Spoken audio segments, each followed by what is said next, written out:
Happy 30th to our pathetic sister who still rents, my sister Victoria announced, raising her champagne glass high enough for all 43 family members to see. The private dining room at the Sterling house erupted in cruel laughter, the kind that comes too easily when alcohol and old resentments mix. But what they didn't know was that I'd been signing their checks for the past 5 years, every trust fund payment, every inheritance, every lucky windfall they thought came from Grandma's estate. The Sterling house was Victoria's choice, of course. She'd rented their most expensive private room, complete with crystal chandeliers and a view of the Manhattan skyline. The bitter irony wasn't lost on me, she was literally spending my money to humiliate me about being poor. Seriously though, Victoria continued, her voice carrying that special tone she reserved for public humiliation. 30 years old, still renting a studio apartment, still single, still working at that, what is it you do again? Library thing? I'm a literary archivist, I said quietly, cutting into my overpriced salmon. Right, playing with old books while the rest of us contribute to society. She gestured around the table at our cousins, aunts, and uncles, all of whom had mysteriously come into money over the past few years. I mean, look at Marcus, he just bought his 3rd investment property. Aunt Linda's boutique is thriving. Even cousin Jeremy finally got his act together and started that tech company. Jeremy shifted uncomfortably. He knew exactly where his seed funding had come from, even if he'd never admitted it to anyone. Some people are just destined to be life's renters, Uncle Paul chimed in, already 3 bourbons deep. Nothing wrong with that, Natalie. Someone has to be at the bottom for the rest of us to be at the top. Exactly.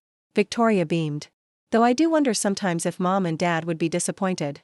I mean, they worked so hard to give us opportunities, and I've built a whole empire while you're still, what's the word, stagnant. The word hit exactly where she'd aimed it. Our parents had died in a car accident 7 years ago, leaving behind what everyone assumed was a modest estate. What they didn't know was that Dad had been quietly brilliant with investments, and Mom's hobby of collecting rare manuscripts had accumulated a fortune in literary artifacts. The will had been very specific, and very private. Everything went to me, with explicit instructions to take care of the family as I saw fit. So I had. Anonymously. Victoria's empire, her chain of boutique fitness studios, had been saved from bankruptcy 3 times by mysterious angel investors. Uncle Paul's gambling debts had been quietly settled by an administrative error at the casino.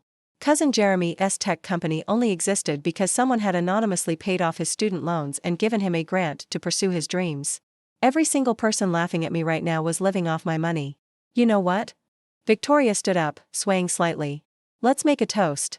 To Natalie, who proves that not everyone needs to succeed. Someone has to be the cautionary tale we tell our kids. 42 glasses raised. Mine stayed on the table. Thank you for the memories, I said, my voice steady despite the burning in my chest. Memories? Victoria laughed. Oh honey, this isn't a goodbye. You're stuck with us. It's not like you have anywhere else to go for the holidays. More laughter. Someone, I think it was Aunt Linda, actually took a photo of me sitting there, probably for her Instagram story about grateful for my success when I see how others struggle. I pulled out my phone and sent a single text to my lawyer, execute order 30. We'd planned this for months, waiting for the perfect moment. My 30th birthday seemed poetically appropriate. What, checking to see if your landlord texted about rent? Victoria couldn't resist one more jab. You know, I have a friend who's looking for a roommate. Might help with your budget situation. That's very kind, I said, standing up. But I'll be fine. Where are you going? We haven't even done cake yet. I'm tired, I said truthfully. Thank you all for coming. It's been illuminating.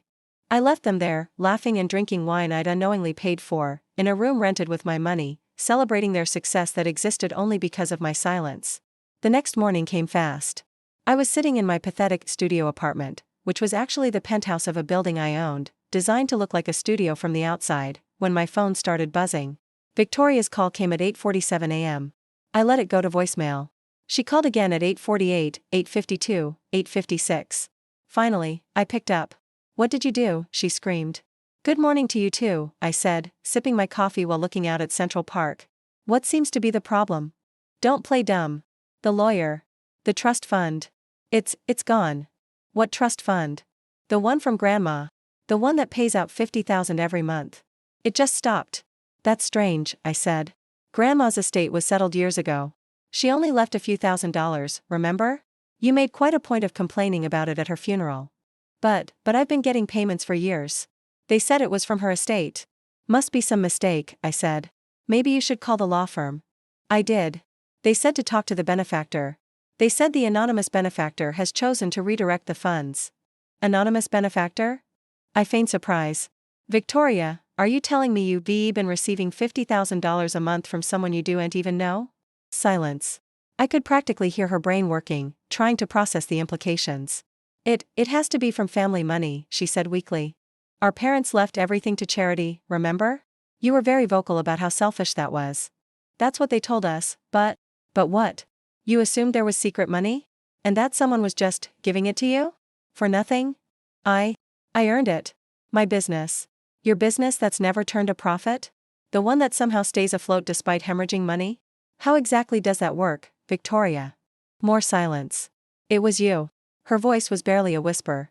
I have no idea what you're talking about, I said. I'm just a pathetic renter who plays with old books, remember? How could I possibly have that kind of money? But if it was you, why? Why would you give us money and never say anything? Hypothetically speaking, I said, maybe someone wanted to see if their family would love them for who they were, not what they could provide. Maybe someone wanted to know if they'd be valued as a person, not a bank account. But we didn't know. Exactly. You didn't know. And when you thought I had nothing, you treated me like nothing. You threw a party to celebrate my failure. You took photos to document my humiliation. You made toasts to my pathetic life. Natalie, please. The really funny thing? I continued. I kept hoping. 5 years of anonymous gifts, and I kept hoping that maybe, just maybe, someone would be kind to me just because I was family. That someone would include me, or defend me, or just see me as more than a punchline. We can fix this, she said desperately. We can be better. Your business loan is due next month, right?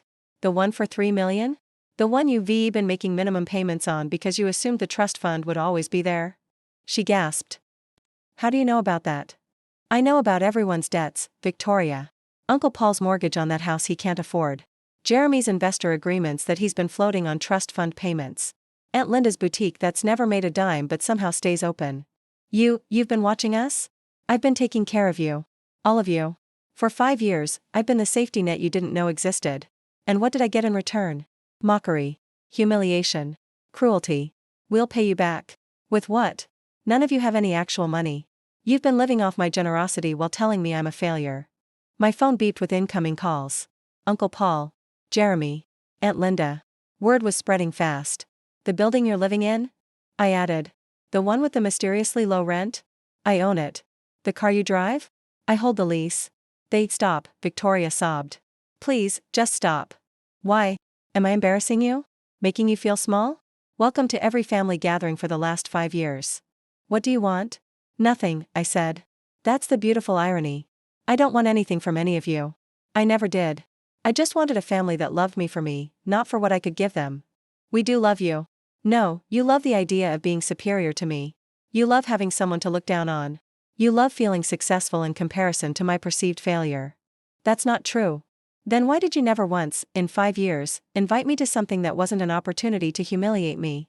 Why did every conversation have to include a reminder of my failures? Why did you take literal photos of my pain? She was crying now. I'm sorry. I'm so sorry. I believe you, I said. But you're sorry because the money's gone, not because you hurt me. That's not. Tell me one thing you know about me, I interrupted. One thing that isn't related to money or status. What's my favorite book? What do I do on weekends? What makes me happy? Silence. That's what I thought. Please, she whispered. We'll lose everything. You'll lose everything you never earned, I corrected. There's a difference. But we're family. Are we? Because family knows each other. Family supports each other. Family doesn't spend 5 years turning someone into a punchline. My doorbell rang. I wasn't surprised. Victoria had probably rushed over the moment she realized I wasn't going to cave on the phone. I opened the door to find not just her, but Uncle Paul, Jeremy, and 3 other cousins. They'd clearly coordinated. Natalie, Uncle Paul started, his usual bourbon-confident voice now shaky. We need to talk. Come in, I said, stepping aside. Welcome to my pathetic studio. They filed in and stopped dead. My studio opened into a sprawling penthouse with floor-to-ceiling windows overlooking Central Park. Priceless manuscripts lined climate-controlled display cases. Original artwork dotted the walls. The pathetic life they'd mocked was nowhere to be seen. How? Jeremy breathed. Dad was smarter than any of you gave him credit for, I said. And Mom's manuscript collection? Turns out first edition Virginia Woolfs and signed Hemingways are worth quite a bit. But you never said. I tried. Remember Christmas 3 years ago?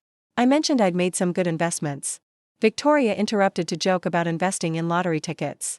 They had the grace to look ashamed. Or Thanksgiving 2 years ago? I continued. I offered to help with Uncle Paul's mortgage. He laughed and said he didn't need charity from someone who couldn't afford a car. I didn't know, Paul started. Because you never asked. None of you ever asked. You just assumed, and judged, and mocked. So what now? Victoria asked, sinking onto my Italian leather couch. You just cut us off? Let us lose everything? I'm not letting you do anything, I said. I'm simply stepping back. You're all adults.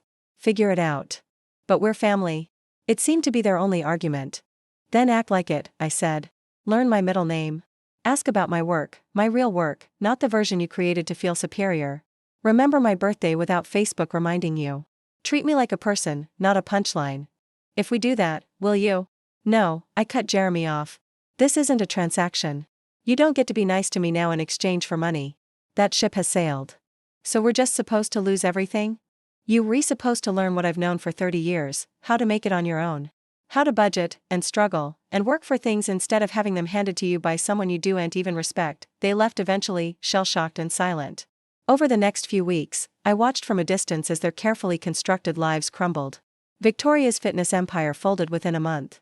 Uncle Paul had to sell his house and move into an actual studio apartment, the kind he mocked me for being stuck in. Jeremy's tech company disappeared when he couldn't make his investor payments. Some of them got jobs, real jobs, the kind where you work for your money instead of simply collecting it. Others moved in with friends or downsized their lives dramatically. And slowly, something interesting happened.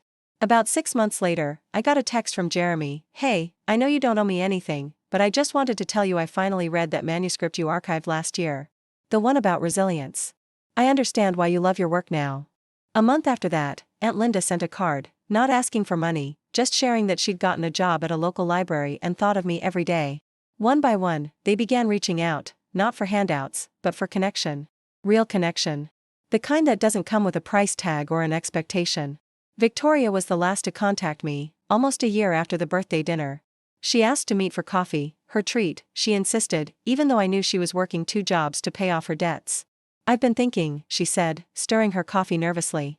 About what you asked. What makes you happy? I waited. I think you're happy when you're surrounded by stories.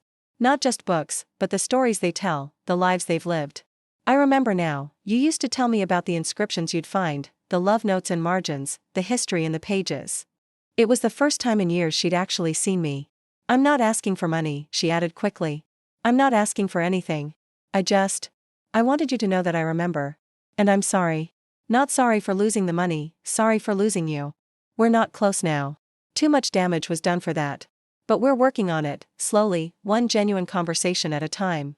The family that laughed at me for being pathetic is learning what I always knew, that worth isn't measured in dollars, that success isn't about what you have but who you are. And me? I still live in my studio, still work with my manuscripts, still drive a sensible car. The only difference is that now, when someone asks what I do, I tell them the truth. I preserve stories. Both the ones written in books and the ones written in lives. Including my own. The birthday toast Victoria gave me, to our pathetic sister who still rents, turned out to be prophetic, just not in the way she meant. I do still rent, in a way. I rent space in people's lives, and now, finally, they're earning that space with something more valuable than money. They're earning it with respect. And that's worth more than all the trust funds in the world.